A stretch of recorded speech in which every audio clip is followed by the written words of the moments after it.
मैं हूं doctor Hafsa Haider, homeo physician. आज हम जिस टॉपिक पे बात कर रहे हैं वो एक मेडिसिन है। मेडिसिन का नाम जो है अबसिंथियम है। अबसिंथियम जो है वो प्लांट किंगडम की मेडिसिन है और ये कनाडा में जो दरख्त है पाया जाता है।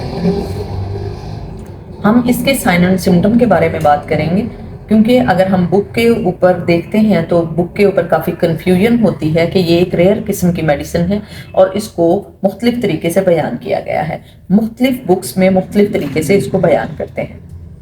तो हम सबसे पहले इसके साइन और सिम्टम के बारे में बात करेंगे।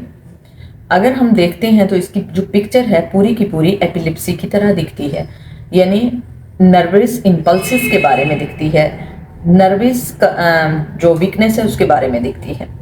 अगर इसको हम आसान लफ्ज़ों में बात करते हैं तो ये एसाबी कमज़ोरी के ऊपर बात करते हैं। अगर हम अबसिंथियम की बात कर रहे हैं तो सबसे पहले ये कि जो इसका पेशेंट होता है उसके हलक में गोला सा आ जाता है और मुंह से झाग आता है और ज़ुबान कटती है और फ़ौरन ही पेशेंट बेहोश हो जाता है और उसको झटके लगते हैं और फिर डिलीरियम की तरफ वो चला जाता है, सकूत की तरफ चला जाता है, खामोशी की तरफ चला जाता है और जब वो उठता है दोबारा से तो उसको कुछ याद नहीं होता। ये मिर्गी की एक मुकम्मल तस्वीर है।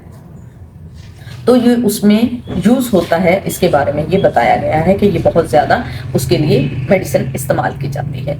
उसके बाद अगर हम बात करते हैं मैदे की, तो मैदे में बिल्कुल भूख नहीं लगती है, पत्थर की तरह का मैदा हो जाता है और जब आपको वोमिट होती है वो भी बहुत ज़्यादा कड़वी होती है और आपको इस तरह के सेंसेशन आते रहते हैं कि आपको मतली होती है, यानी नौजिया नहीं, मतली बाकायदा वोमिट होता है।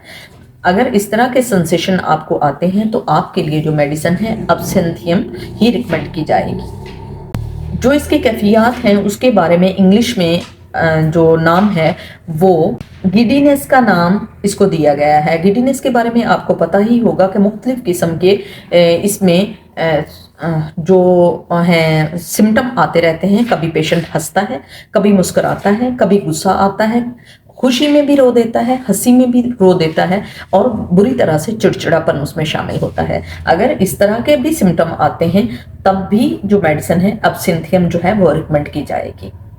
अगर आपकी गर्दन के बिल्कुल पीछे वाले हिस्से में आपको पेन होता है जो कि जलसीमियम के साथ मिलता जुलता पेन है, अगर ऐसा है तो अबसिंथियम ही रिकमेंड की जाती है या अबसिंथियम के बारे में सोचा जा सकता है कि ये मेडिसिन पेशेंट के लिए बहुत ही अच्छी और शिफायाब साबित हो सकती है।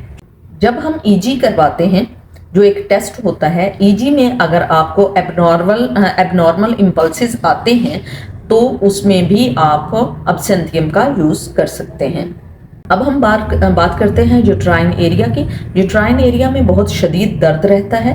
अगर जिस पेशेंट को दौरे भी पड़ते हों और बार बार उसको रोना भी आता हो और यूट्राइन एरिया में पेन भी होता हो तो उसके लिए ये मेडिसिन बहुत ज़्यादा कारआमद है। और वो लेडीज़ जिनका मीनोपॉज जो कि 40 या 45 किया जाता है रिकमेंड, अगर 40 या 45 से पहले उनके पीरियड ख़त्म हो गए हैं और वो चाहते हैं कि उनको हार्मोनल चेंजेस हो रहा है या उनके जिस्म में तब्दीलियां आ रही हैं या जिस्म में सूजन हो रहा है या चिड़चिड़ापन हो रहा है या आंखें जो है वो उनकी धुंधली धुंधली सी हैं या सर की जो चोटी है वहाँ पे दर्द बार बार होता है, तो ऐसी कैफियत से छुटकारे के लिए वो चाहते हैं जो मीनोपॉजल ये सिम्टम जो मैंने अभी बयान किए, ये मीनोपॉजल सिम्टम होते हैं। अगर वक्त से पहले ये हो गए हैं और वो चाहते हैं कि पीरियड जो हैं वो दोबारा से स्टार्ट हो जाएं तो वो सिर्फ और सिर्फ इससे मुमकिन है कि हम अबसिंथियम जो मेडिसिन है इसका इस्तेमाल करें। यूरिन की अगर हम बात करते हैं तो यूरिन बार बार पास होता है और उसकी जो स्मेल होती है बहुत ज़्यादा एक्रेट होती है, बहुत ज़्यादा बुरी होती है और बहुत ज़्यादा गंदी स्मेल होती है। खुद को भी स्मेल आती है और जब ये इस तरह का पेशेंट वाशरूम यूज़ करके जाता है तो उसके बाद भी बहुत ज़्यादा स्मेल रहती है।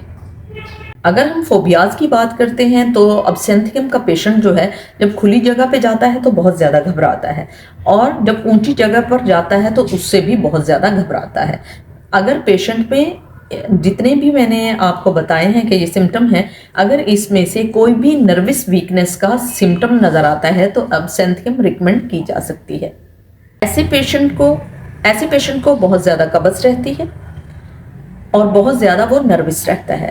اب سنتھیم کا پیشنٹ جو ہے اس کی ٹنگ بائٹ کی جب ہم بات کر رہے ہیں تو زبان باہر بھی آ سکتی ہے، لٹک کے باہر بھی آ سکتی ہے، اور بات کرنے کے دوران اگر زبان بار بار کٹتی ہے تو وہ بھی اعصابی کمزوری کی دلیل ہے، تو اس میں بھی ہم اس کو استعمال کروا سکتے ہیں۔ اگر آپ کے پاؤں میں شدید درد رہتا ہے اور آپ کے ہاتھوں میں شدید درد رہتا ہے اور آپ کو شیاٹیکا کا پین ہے تو اس میں بھی ابسینتھیم جو ہے ایک کارآمد میڈیسن ہے۔ اب یہ ساری جو ہم نے پکچر بنائی ہے اس کا جو کاز ہے وہ مین کاز کیا ہوتا ہے؟ ابسینتھیم خاص طور پر کام کرتی ہے جب آپ کے ریڑھ کی ہڈی اور دماغ میں انفلاميشن یعنی سوزش ہوتی ہے، تو یہ برین اور ریڑھ کی ہڈی کی انفلاميشن کو کم کرتی ہے، جس کے نتیجے میں جو بھی سمٹم نظر آتے ہیں یعنی کہ دل کا گھبرانا، وامٹ ہونا، چکر آنا، بھوک کا نہ لگنا، اور جتنے بھی مسائل ہیں، یہ فوبیاز ہونا، زبان کا کٹنا، یہ سارے مسائل اس سوزش کی وجہ سے ہوتے ہیں اور اعصابی کمزوری کی وجہ سے ہوتے ہیں، وہاں پر ابسینتھیم بہت اچھا کام کرتی ہے۔ بات کرتے ہیں کہ اس کی کون سی ڈوز جو ہے وہ استعمال کی جائے، تو اس کی ڈوز جو ہے وہ 30 سے 200 جو ہے میڈیسن استعمال کی جا سکتی ہے۔ 2 قطرے زبان پر بھی لیے جا سکتے ہیں اور پانی میں ڈائلوٹ کر کے بھی اس کو استعمال کیا جا سکتا ہے۔ جو لوگ پانی جو ہے ابلا ہوا اگر ان کے پاس ہے یا ان کے پاس صاف پانی ہے اور شیشے کے گلاس ہے تو میں ریکمنڈ کروں گی کہ وہ لوگ جو ہیں وہ ڈائلوٹ کر کے یعنی پانی کے اندر مکس کر کے پئیں، اور جن لوگوں کے پاس یہ سہولت میسر نہ ہو تو وہ 2 قطرے زبان پر ڈائریکٹ اگر لے لیں تو یہ ان کے لیے انف رہے گا۔ تو اگر آپ کو یہ سمجھ آ گیا ہو تو ٹھیک ہے، اگر آپ کو کسی بات کی سمجھ نہیں آتی ہے، خاص طور پر یہ ویڈیو اسٹوڈنٹس کے لیے بنائی جاتی ہے، اگر کسی کو یہ ویڈیو سمجھ نہیں آتی تو آپ کمنٹ باکس میں پوچھ سکتے ہیں مجھ سے۔ اوکے، اللہ حافظ۔